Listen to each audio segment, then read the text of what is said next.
right, we're going to continue with our media availabilities here at Talladega Superspeedway. In advance of Sunday's 1000bulbs.com 500 in the Monster Energy Series, we are joined by Ricky Stenhouse Jr., driver of the number 17, Sonny D. Ford, who got his first career Monster Energy Series win here at Talladega in the spring race last year. Ricky, why don't you just start off by talking about coming back here to Talladega and what you're looking for this weekend? Yeah, it's always fun coming back home and coming back to the place of your first win. And, obviously for me it's nice because, friends and family come down and get to see them. And, it just feels good to be here. So excited to get back on the track. I think we had a really good run here in the spring.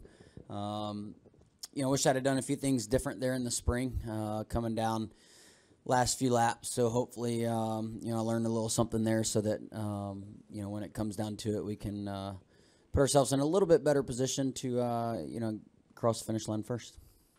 All right. We will open it up to questions for Ricky. Please raise your hand. We will get a wireless microphone to you. We'll start up front with Bob here.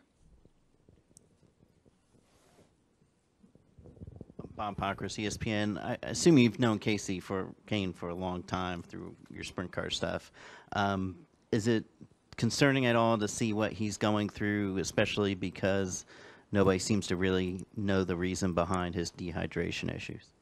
Yeah, I mean, it's, obviously it's dehydration is one of the, biggest elements in our cars, as hot as they are.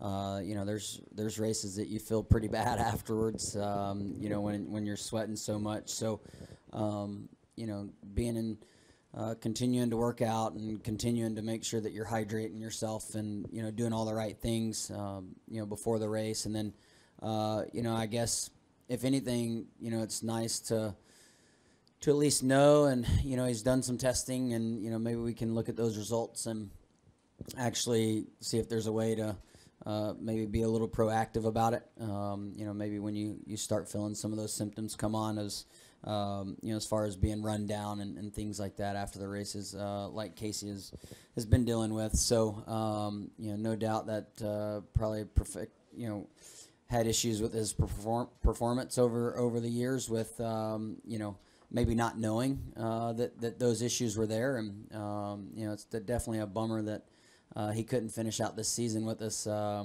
was just working out with him yesterday some, and I know he really wanted to, finish out the year and try and get a good solid, run to the end for his retirement. But I think he's going to be pretty happy running sprint cars and doing things like that. But definitely something that just another element that us drivers will think about for sure.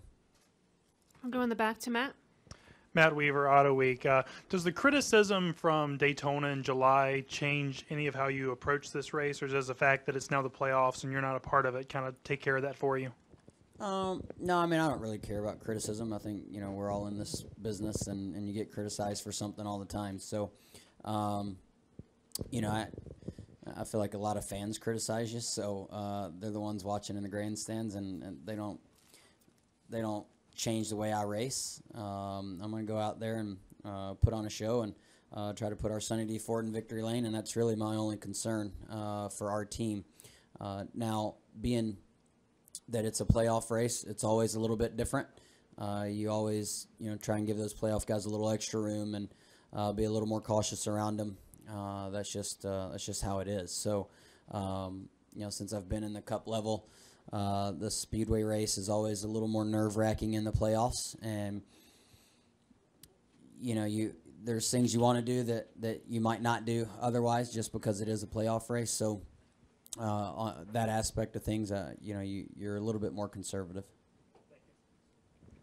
Do we have anything additional for Ricky? Go to Rick in the back. Rick Minard. Ricky, there's been some pretty big losses in the sprint car world here lately. Is anything or a couple of things maybe that you think could be addressed about that, or are these freak things, or what do you think about going forward about that? Yeah, it's been unfortunate over the last several years, and obviously knowing a lot of the drivers and racing with them and competing with them. I actually was just talking to our chassis manufacturer, Jack Elam, yesterday actually, and just talking about the things that some of the rule changes that they're implementing for next year. Trying to strengthen the top of the cage and things all along those lines. And so definitely glad that they're taking steps. I'm not an engineer. I don't know exactly how to make the cars safer or try and let that happen less. I feel like a lot of the incidents are somewhat totally separate. None of the incidents have been exactly the same. So that's I think that's always a little confusing and tough to kind of pinpoint exactly what the issue is. So definitely glad that the Outlaws are taking steps of trying to make them safer, and they're going to continue to do that over time for sure. All right, Ricky. Well, thanks for joining us, and good luck on Sunday here. Thank you.